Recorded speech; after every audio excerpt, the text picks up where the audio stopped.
Cumprimento você, a senhora, o senhor, com bom dia, na graça e paz de nosso Senhor Jesus Cristo. Hoje eu quero dar um tema para a palavra do dia dizendo sentença contra o palácio. E quero subordinar esse tema no texto bíblico que se encontra no segundo livro do profeta Samuel, capítulo de número 12. Vou ler do versículo 9, também vou ler o 10, depois 13 e 14. Dizem assim: Por que, pois, desprezaste a palavra do Senhor, fazendo mal diante de seus olhos? A Urias, o heteu, feriste a espada, e a sua mulher tomaste por tua mulher, e a ele mataste com a espada dos filhos de Amon. Agora, pois, não se apartará a espada jamais da tua casa, porquanto me desprezaste, e tomaste a mulher de Urias, o heteu, para ser tua mulher. Então disse Davi a Natã: Pequei contra o Senhor. E disse Natã a Davi: Também o Senhor perdoou o teu pecado, não morrerás. Todavia, porquanto com este feito deste lugar sobremaneira a que os inimigos do Senhor blasfemem, também o filho que te nasceu certamente morrerá. Hoje é 5 de setembro de 2022. Quero nessa oração incluir aqui os nossos queridos ouvintes, Miriam, Misael, Marcos, Jean, Miguel. São pessoas que nos ouvem lá do estado do Paraná. Que Deus dê vitória.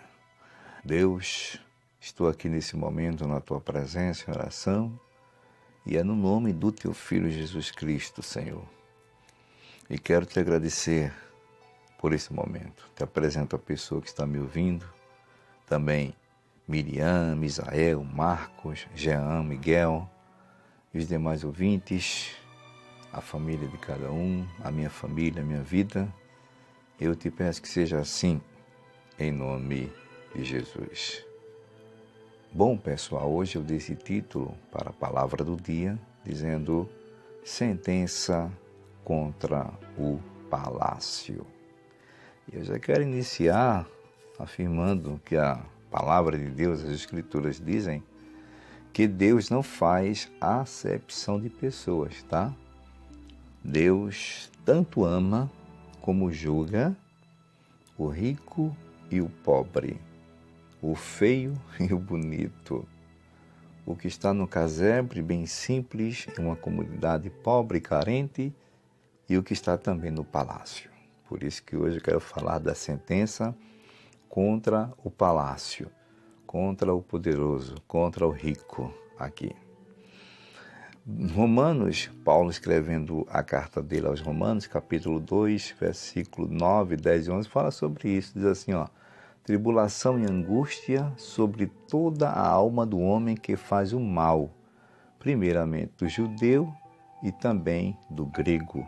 Entenda aqui grego como sendo todas as pessoas de todas as nações que não são da linhagem de Abraão, ou seja, que não são judeus, tá?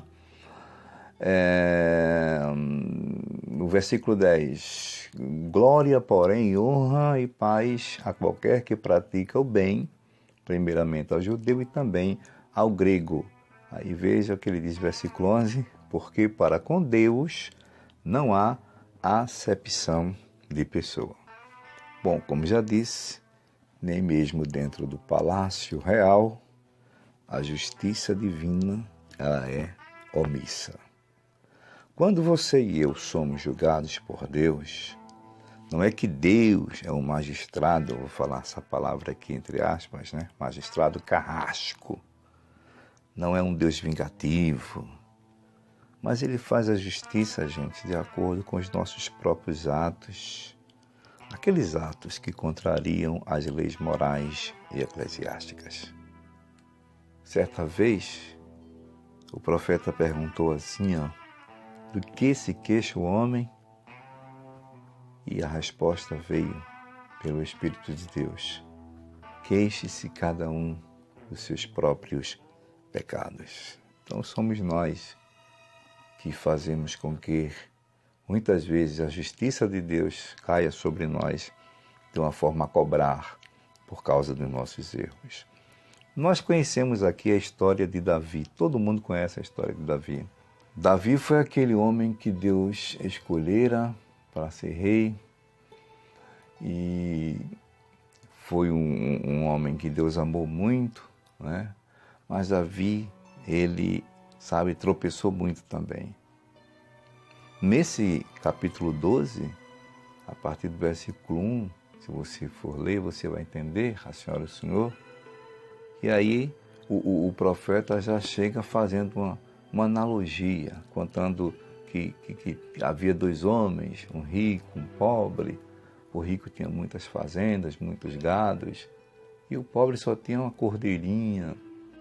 E aquele animal, aquela cordeira, dava de sustento à família, ao ponto de ter um lugar especial para aquela cordeira se acomodar, dormir e estar ali, naquela casa. Era como se fosse um animal doméstico da família mesmo.